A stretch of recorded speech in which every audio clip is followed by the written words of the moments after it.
Welcome to Kori's Kitchen. We're outdoors once again. I'm Kori, and today we're Grillin' Girls Volume 3. Well, we're not grilling girls. I'm a girl and I'm grilling. Behind us, we have our flying saucer that we're laying to rest. So that's that. And behind you, we have this big guy I'm getting ready. And to get him ready, we're gonna need a lot of firepower. So we're gonna go through like a whole bag of charcoal, wood, and we may have to go back and get another bag of charcoal. Actually, I know we're gonna have to get another bag of charcoal because we're actually gonna smoke our pulled pork today. And just like in our first pulled pork video, we'll be putting it in the crock pot to break that down into our pulled pork slider sandwiches. All right, so let's get our wood ready. But we're gonna keep giving that a couple of coats because we want it to really soak in there, okay? And then we'll come back to that. Go ahead and put our charcoal in the bottom here. And we're gonna go ahead and put all of it because I know we're gonna use it. And just make that into a pile.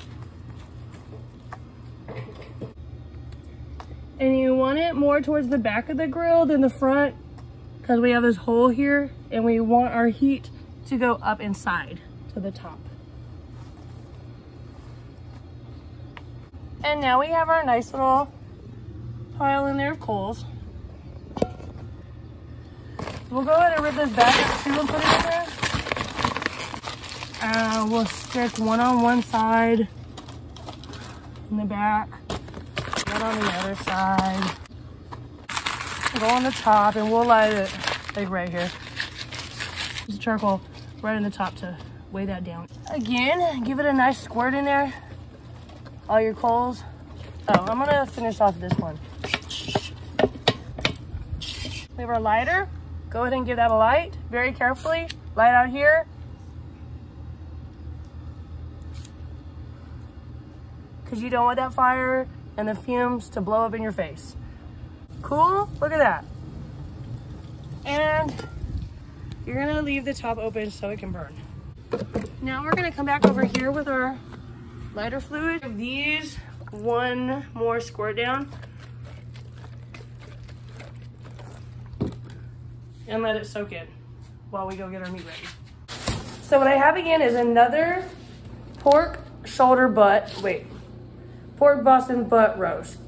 Last time I had a pork shoulder butt. Anyway, whatever. It had a bone in it. This was boneless. And we're gonna prepare it just the same way.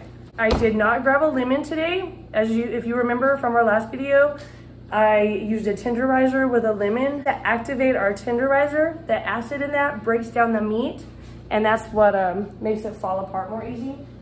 I have salt, I have pepper, I have our tenderizer, I have garlic powder, and I'm gonna use some of our specialty Lucette seasoning just because I'm out of like a pork rub or a good pork seasoning. So we'll use that to hype up the flavor a little bit. Fires are roaring pretty good now, so I'm just gonna use this stick to poke it a little bit. We don't wanna knock the whole thing all cattywampus, but we do wanna spread them out a little bit. And I'm gonna throw that in the back. Just like that. Poke it to the back, just like that. Now we're gonna let that catch fire and go back inside. Now to prepare our pork for the barbecue, we're gonna take our same pan that we did our fish in the other day. It's washed, of course. Cut this open. There are a couple of holes in the bottom of it, so I'm gonna put a layer of foil just to catch our juices. And for now, I'll put it in there fat side down so we can season it up. All right. So we wanna take our salt, give it a little sprinkle. Tenderizer, give it a little sprinkle. Give it like a good sprinkle of the tenderizer. Take this knife, stab it. Get that tenderizer down in there. And actually, I can use this lime because the lime flavor is not gonna stay in there. But I do want some acid just to get that tenderizer going. So I'm just gonna rub the lime on here a little bit. And then stab it down some more.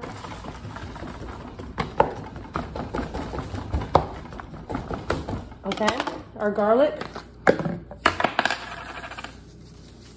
cracked pepper, some luquettes. Here's what it looks like. And do the same thing to the fat side. Turn it over. And again, that's what this head looks like. Next, onion. This is a sweet onion. You can use whatever kind of onion you want. Take the outside layer off. Cut it. And put these onions directly over the pulled pork. So that can also break it down. So do 2 onions in there with it.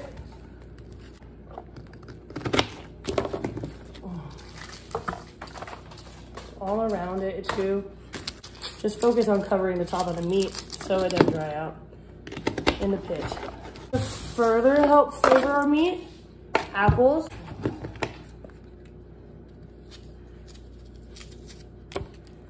And then cut it in chunks. Just like you did your onions, put it on top.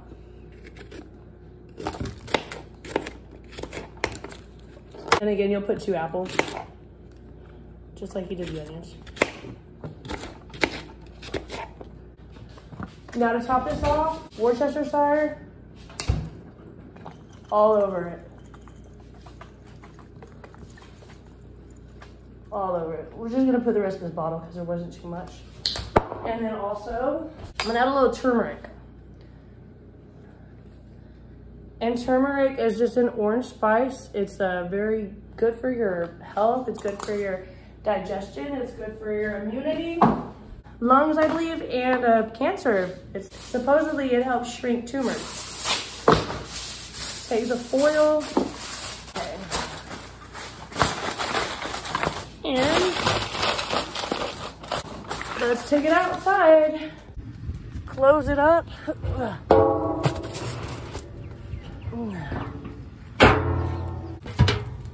Good. We want to keep that coal under our log, keep it burning. And I'm going to go ahead and throw one more log in there. This one, go back in the back. There we go. And that'll keep our fire going for a while, hopefully. Now, I have this rig right here. Yes, all of my stuff is ghetto. Ain't nothing wrong with it, all right? And that will help, whatever, you know. All right. Wow, and we have a lot of heat on there already. Wow, awesome. Remember with that little guy over there? I had to rest my hand like forever. Nope, not on this, just a couple of seconds. All right, it's 1 p.m. and we got our pulled pork going in our smoker. This is what our fire looks like. I'm actually gonna give it a little poke. Every time it dies down, just give it a little poke and it brings your flames back up. And then at the top part, we have our pulled pork in our pan with our vegetables. Well, with our onions and our apples. Added measure to keep the heat in. I put this cinder block in front of my fireplace right here. Okay, so I've decided I want to add more wood now that my coals have all burnt down. Yes, that was very quick because there's a lot of fire and a lot of oxygen going through this kind of cooker. So I'm gonna take my lighter fluid and just get a piece ready. There's really too much smoke to use the heat test. So come on this side. And we'll use our hand test. And that's great heat. I cannot touch the top, but for a couple of seconds, like at the most. That's gonna catch fire. Okay, that's how I want it, up in there, just like that. Perfect. What's up, Rupert? Literally nothing out here, what are you doing? Now, we can put our vent back in here, put our brick back in here. Okay, it's been about 20 minutes and we're gonna go check on our fire. It's obviously burning really well. But again, I just wanna take my stick, or maybe you have a real poker, and keep this guy back up in there. Now I have these over here too we can throw in there. And that's what I'm gonna do right now. I'm just gonna pick up all these good-ish coals that we have over here and throw them in there. And that'll also pick the fire back up again. We don't like to be wasteful of our resources, which includes the materials that we cook our food with and our actual food. Still smoking. Still have heat, but not very high heat. I can't quite put my hand down it for 10 seconds, so that's good. We still do have acceptable heat, but that's why I just added all these charcoal briquettes in there to bring our fire back up. And I'm also going to actually help it out a little bit more by kind of restarting it. I'm gonna hit that wood on the top, and then I'm just gonna relight it, but very, very carefully. How I'll relight that wood very, very carefully, like I just said, is I'm going to take a piece of this and throw it in there and light it.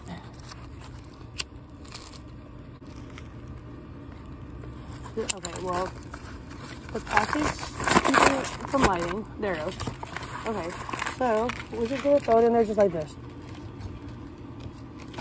Perfect. And our fire's back up and going again.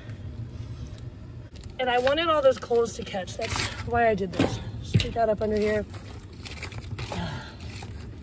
Stick these coals up in there. Give it a squirt. Like, I want all those coals going really well. Build my heat back up. And there we go. And put our brick back in place to block that hole. We still don't want to open the top because we have had such great heat. We're just gonna let it build up in there and let it keep on going. And now it's been about 45 minutes since we put our pulled pork on the top. Our fire's burning down pretty good. We got a lot of heat. Pretty proud of myself on this one already. We're just gonna poke the fire down a little bit because we have that log on top. And poke these coals up into there. We're just gonna keep letting it go and put our brick back on there. Okay, now I don't know if y'all can see how I can see the heat waves on top, but we have heat waves like all the way up here. So I don't even have to check the fire, but what I do need to do is make sure these are ready to go on the fire here pretty soon. And then that's the last of my wood and charcoal. So as soon as we put those on there, we're gonna have to run to the store. And I can actually start to smell that meat in there starting to cook. Yes, I sure can. Now we don't have any smoke coming out, but we do still have this great fire just burning real low in there. And we have heat out the wazoo. And we'll break down that log right there and throw another log on top and get more charcoal or whatever the hell we need. Okay, so I've added the last 2 pieces of wood that I had right here. First squirted them down again. And they're up in there. I'm gonna wanna scooch them up in there a little better once they break down a little bit more. It is now 3 p.m. Still have a badass fire in there. And all we have to do is poke those coals to keep it going. Do the hand test. Very hot, it's very hot. Okay, at this point, it's coming up on 4 o'clock. We've been cooking since 1. So I'm going to open up our pulled pork to check on its progress. Make sure it's not burning in there. Make sure it is cooking in there. And we're gonna put this glaze of butter and brown sugar to make this glaze. Whole stick of butter. You don't have to use this Imperial, but I like it because it's cheap, it works. It's sealed very well. Here, drop it in there. Take a handful of dark brown sugar and just put it in there. And we shall melt this now. Now, since everyone's microwave is different, I'll let you be the judge of how you're gonna do that. You just want it melted so you can whisk it together and pour it over your meat and apples and onions.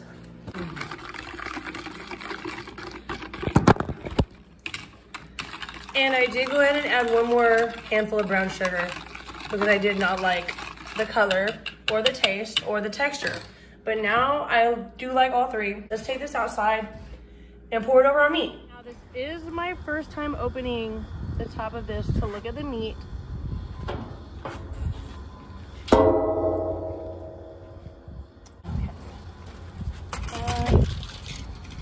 Uh-oh, here comes the storm. Oh, look at that. Pour this right over.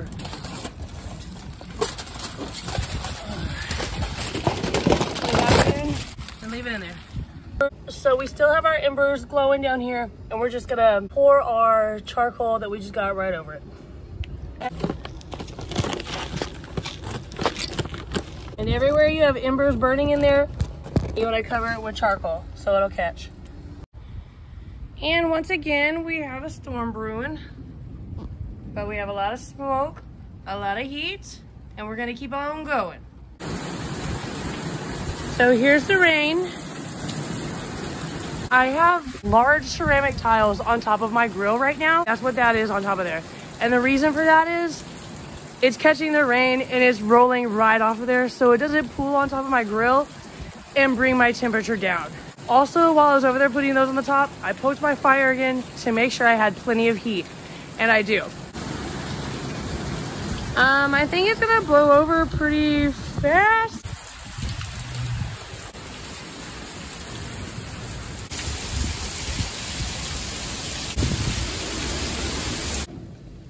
So I really don't think the tiles on top are helping anymore. At this point, I can't really be standing out there in the rain. So I have my mesquite, my briquettes, I poured them in here. I'm just gonna run out there. I'm gonna pour it in the bottom of our grill so we keep our fire hot in this rain. So our rain has let up a little bit. And what I have going on is I've dumped the water off the top of the grill. Tiles are still on there to help prevent rain from gathering on top of it. And I built the fire back up, and you can see the flame in there is pretty high. And I wanted it that way so we could build our heat back up. All I did was restart a fire in our little cauldron, and I pushed it in the middle of the coals that are already burning in there. I lit them, and I sprayed it down with the lighter fluid, which caused all the coals then to catch fire, including the ones in the bucket and the ones around it. Oh good, it's still got it. But we're still gonna give it a pump with the stick. We're gonna get our lighter fluid and give it a squirt back in there. And you just wanna relight it all. Ooh, we got good heat back up in here again. So we'll go ahead and let that burn for a while. And cover our hole back up. Okay, so now that I have my boots and my hood, I'm gonna run over here and poke this fire.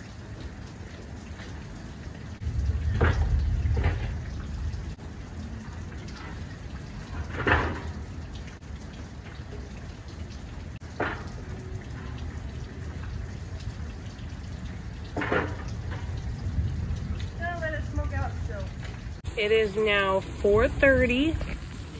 It is now about 5:30. We started cooking at what, 1? We're coming up on 5 hours. It is still smoking slightly, and we do still have some heat. I have the tiles on top to keep our heat in, and I have the cinder block at the bottom to keep our heat in. And I'm just intermittently going out to poke the coals. So it's coming up on 6 o'clock. That means our pulled pork has been in 5 hours. We're gonna bring it on in and put it in our crock pot. We're gonna cook it down into shreds. Here we go.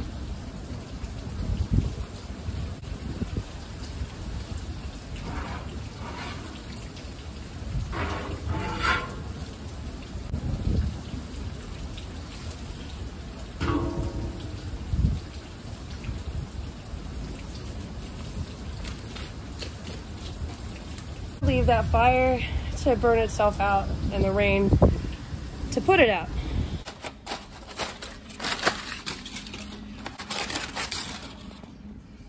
Wow. Let's take a knife and cut into it. I'm just gonna cut it as long ways. Oh my gosh. Oh my gosh.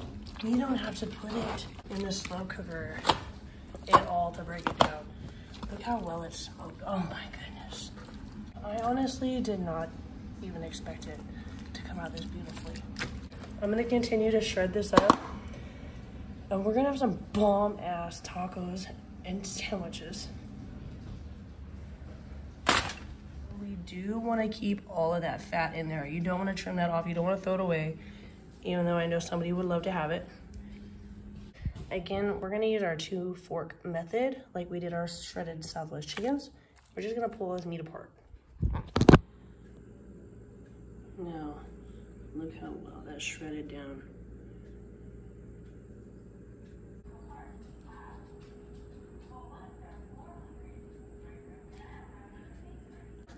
Okay.